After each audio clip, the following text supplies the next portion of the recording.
আমাদের প্রাণপ্রিয় কাফেলা বাংলাদেশ ইসলামী ছাত্র শিবিরের আহ্বানে ৪৮তম প্রতিষ্ঠাবার্ষিকী উপলক্ষে সংবাদ সম্মেলনে উপস্থিত সম্মানিত সেক্রেটারি জেনারেল, কেন্দ্রীয় সেক্রেটারিয়েট এবং কার্যকরী পরিষদের সদস্যবৃন্দ, শাখা দায়িত্বশীলবৃন্দ এবং একান্ত প্রিয় সাংবাদিক বন্ধুগণ, আসসালামু আলাইকুম রহমতুল্লাহি ওয়া বারাকাতুহু।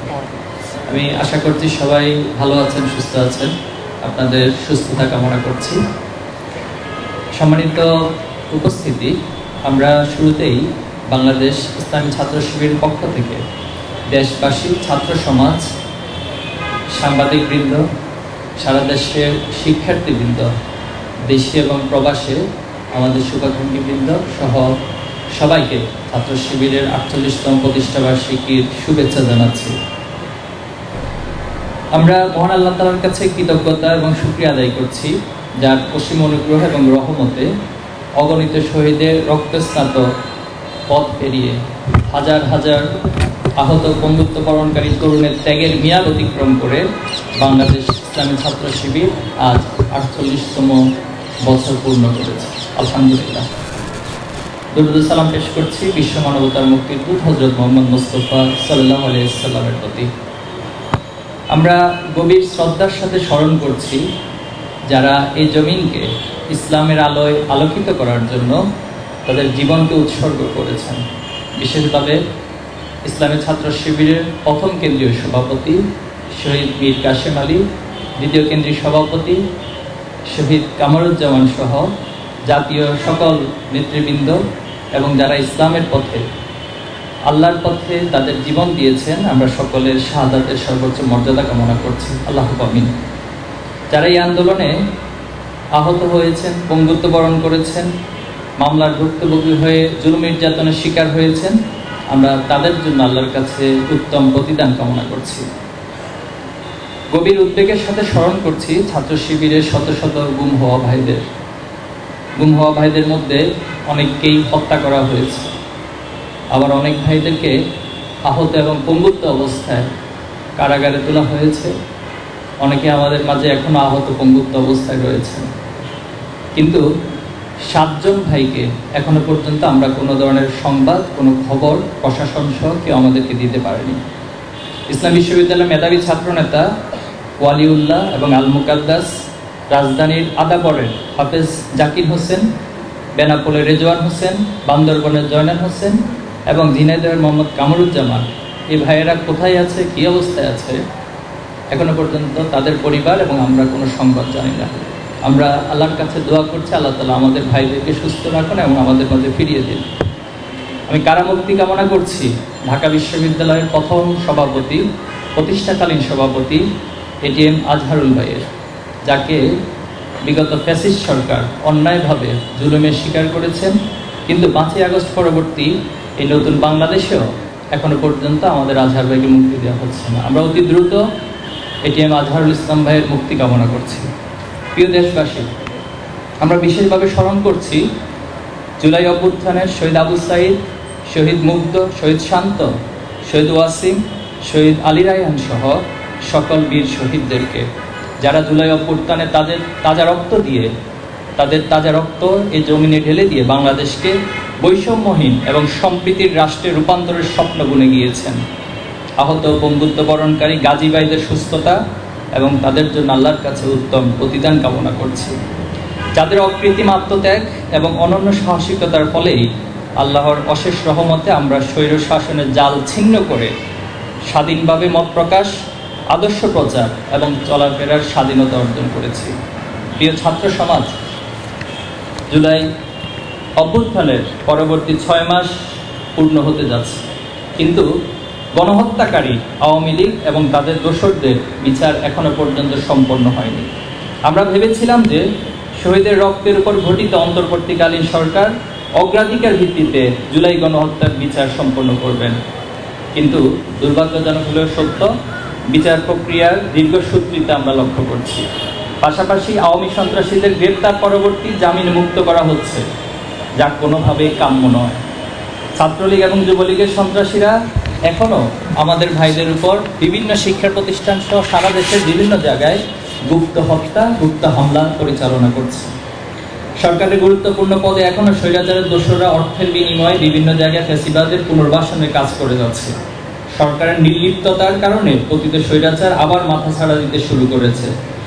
নির্বিচারে গণহত্যা চালানোর পর এখন প্রকাশ্যে কর্মসূচি পালন করার মতো ধৃষ্টতাও তারা দেখাচ্ছে। সম্মানিত উপস্থিতি, আধিপত্যবাদী পার্শ্ববর্তী রাষ্ট্র তাদের পুতুল সরকার হাসিনার পতনের পর অনেকটাই দিশেহারা হয়ে পড়েছে।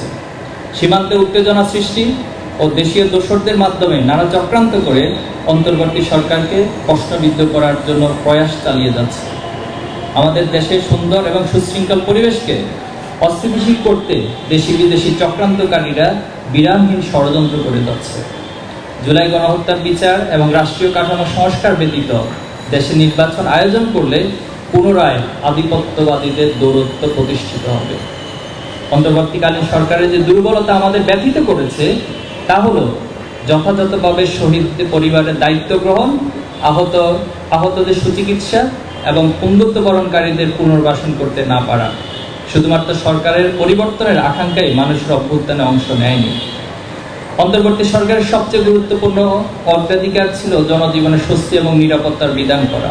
এজন্য সরকারের প্রচেষ্টা রয়েছে সত্য, কিন্তু বাজার পরিস্থিতি এখনো বেসামাল অবস্থায় রয়েছে। দ্রব্যমূল্যের লাগামহীন ঊর্ধ্বগতি মানুষকে নাজেহাল করে তুলেছে। বাজার সিন্ডিকেটের দৌরত্ব, চাঁদাবাজি, চিন্তায় দখলদারিত্ব আগের মতোই অব্যাহত রয়েছে।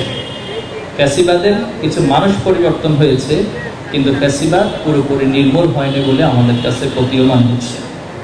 প্রিয় সাংবাদিক বন্ধুগণ, পতিত সরকারের শাসনামলে অবজ্ঞা করে ইতিহাস বিকৃতি ও অবাধ যৌনতার প্রচারণা, অশ্লীলতার মাধ্যমে কোমলমতি শিক্ষার্থীদের বিভ্রান্ত করা নীল নকশা বাস্তবায়ন করেছিল। 2010 সালের ইসলাম বিমুখ শিক্ষানীতির বিরুদ্ধে আলেম সমাজ, বুদ্ধিজীবী, ছাত্র জনতা এবং সাধারণ মানুষ ধারাবাহিকভাবে প্রতিবাদ জানিয়ে এসেছে। ইসলামী ছাত্র শিবির বিকল্প প্রস্তাব দিলেও সরকার প্রভুদের এজেন্ডা বাস্তবায়নে লিপ্ত ছিল। এই বিকৃত বিভ্রান্তিকর শিক্ষানীতি কোনো বিবেকবান মানুষ মেনে নিতে পারে না। কিন্তু অভ্যুত্থানের পর যেভাবে সবার আগে আগামী প্রজন্ম ধ্বংসকারী শিক্ষা ব্যবস্থাকে ঢেলে সাজানোর উদ্যোগ নেওয়ার প্রয়োজন ছিল, তা আমরা এখনো প্রত্যক্ষ করছি না। প্রিয় সাংবাদিক বন্ধুগণ, বাংলাদেশের ক্যাম্পাসগুলোতে বিগত 3.5 দশকের অধিক সময় ধরে ছাত্র সংসদ নির্বাচন হয়নি।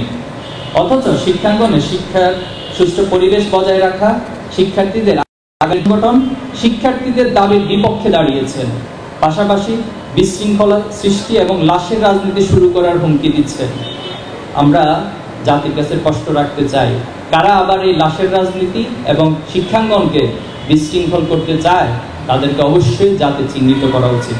আমরা স্পষ্টভাবে দাবি করছি, অবিলম্বে সকল ক্যাম্পাসে ছাত্র সংখ্যা নির্বাচন আয়োজন করে শিক্ষার্থীদের অবাধ গণতন্ত্র এবং মুক্তিবুদ্ধির চর্চা বিকাশ ঘটানোর সুযোগ করে দিতে হবে। সম্মানিত উপস্থিতি, স্বাধীনতা পরবর্তী সময়ে নীতিহীন ছাত্র রাজনীতি, দিশেহারা তরুণ সমাজ এবং বিপদগামী শিক্ষা ব্যবস্থার সংকটময় প্রেক্ষাপটে ইসলামী আদর্শের ভিত্তিতে একটি আদর্শ সমাজ গঠনের সংকল্প নিয়ে 1977 সালে 6 ফেব্রুয়ারি ঢাকা বিশ্ববিদ্যালয়ের কেন্দ্রীয় জামি মসজিদ থেকে যাত্রা শুরু করেছিল বাংলাদেশ ইসলামী ছাত্র শিবির। সৎ, দক্ষ, দেশপ্রেমিক নেতৃত্ব তৈরির ভিশন নিয়ে আত্মপ্রত্যয়ের সঙ্গে শুরু হওয়া এই সংগঠন আজ ছাত্র জনতার আস্থা এবং নির্ভরতার প্রতীকে পরিণত হয়েছে। আলহামদুলিল্লাহ। ছাত্র শিবির মেধাবী ছাত্রদের প্রিয় ঠিকানা। ছাত্র শিবির এক দৃঢ় সংকল্পিত আন্দোলনের নাম। ছাত্র শিবিরের বিরোধীরাও শিবিরের সততা, নৈতিকতা, দেশপ্রেম, আমানতদারিতা ও মেধার স্বীকৃতি দিতে বাধ্য হয়েছেন। এখানে চর্চা হয় মেধা, মননশীলতা আর মূল্যবোধের। চাঁদাবাজি, টেন্ডারবাজি, মাদক, দর্শন ও অশ্লীলতার বিপরীতে ছাত্র শিবির গঠনমূলক কার্যক্রমে ছাত্র সমাজ ব্যাপকভাবে অংশগ্রহণ করেছে।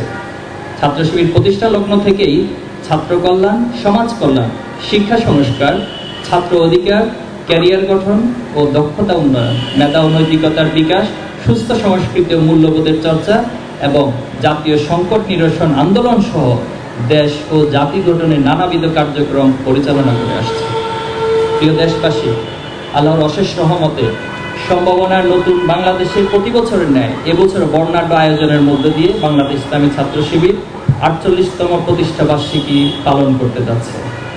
আমাদের 48তম প্রতিষ্ঠা বার্ষিকীর মূল প্রতিপাদ্য বিষয় হচ্ছে মেধা ও সততায় গর্ব সবার বাংলাদেশ। আমি আবার বলছি, 48তম প্রতিষ্ঠাবার্ষিকীর মূল প্রতিপাদ্য হচ্ছে মেধা ও সততায় গর্ব সবার বাংলাদেশ। জ্ঞান ও মূল্যবোধের যুগপত চর্চার মাধ্যমে মানুষ গড়ার অভিপ্রায়ে আমাদের এই যাত্রা অব্যাহত থাকবে ইনশাআল্লাহ। 2024 সালে এসে প্রিয় জন্মভূমিকে বৈষম্যহীন রাষ্ট্রে পরিণত করার সংগ্রামে আরও একবার নেতৃত্বের ভূমিকায় অবতীর্ণ প্রাণের প্রিয় সংগঠন ইসলামী ছাত্র শিবির। ছাত্র জনতাকে ঐক্যবদ্ধ করে আওয়ামী ফ্যাসিবাদের বিরুদ্ধে ঐতিহাসিক বিজয় অর্জনের মধ্য দিয়ে বাংলা ইসলামী ছাত্র শিবির ইতিমধ্যেই দেশবাসীর আস্থা ও ভালোবাসা অর্জন করেছে আলহামদুলিল্লাহ। তবে চূড়ান্ত বিজয় এখনো সূচিত হয়নি, পাড়ি দিতে হবে আরো অনেক সুদীর্ঘ পথ। সেই বিজয় নিশ্চিত করতে হলে মেধা ও সততার সমন্বয় প্রয়োজন, নিরবিচ্ছিন্ন সংগ্রাম এবং অবিচল পথ চলা।